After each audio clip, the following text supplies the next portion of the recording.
Parks Department, and there's about 200 plus members. Membership at this point is free, and we haven't really raised any money. We've just done everything within the means of the Parks Department and everything that we've been people donating time, sometimes items.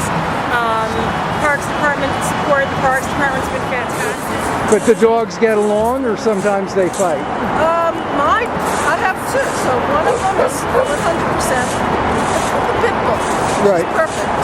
Right. But the one, she sometimes is a little scrappy. Right. So I've had to.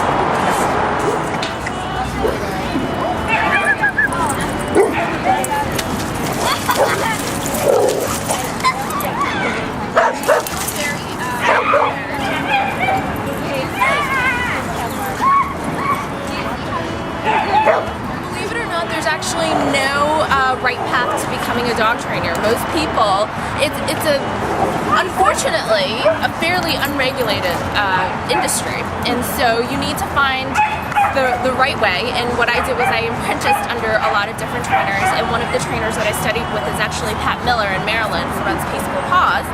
She's very well respected as the training editor for the Whole Dog Journal, and she has many books out.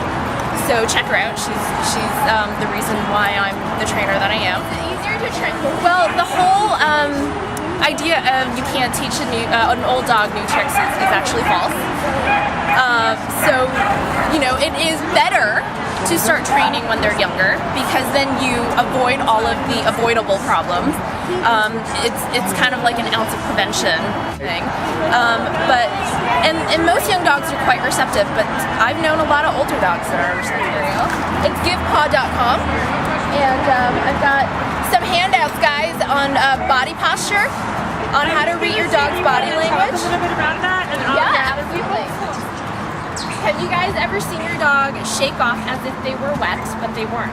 Like whole body shaking off. Okay, you've seen that. Usually what that means is your dog was just in a situation that was a little overwhelming.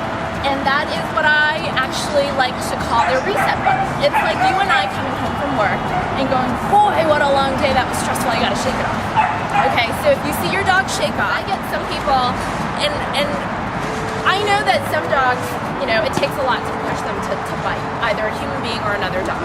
But let's face it, dogs are animals, and every dog has the potential to bite, just like every human being, even if it's out of your character, has the potential one day to walk up to somebody and just deck them, right? Because you could be pushed to the point where you're really angry. And every dog's threshold for where they reach that point is different. So if your dog is stressed, you gotta look at that, because stress is a very big factor in whether a dog bite is gonna happen. For yours in that instance. So if you look at your dog, know your dog, and know the dog's stressors, you can easily prevent bad things from happening. Do you guys have any questions thus far? You're welcome. Do you guys have any questions so far? Okay, thank you. Thanks. So, in the context of the dog park, in terms of noticing like dog behavior, what do you suggest?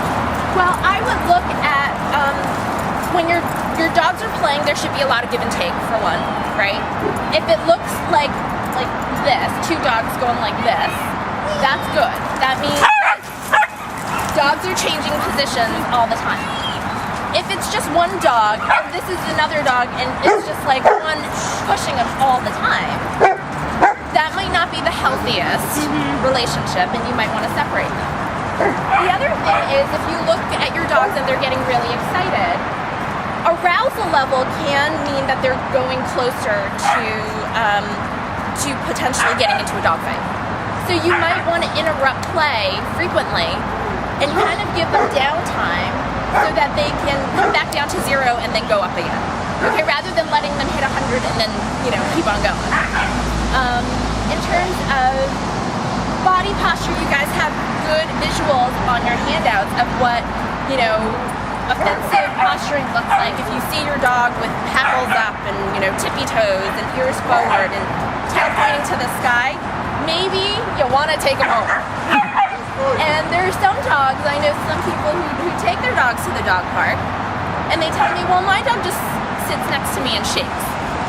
You have to recognize part of doing off-leash play is to recognize when off-leash play is not healthy for your dog.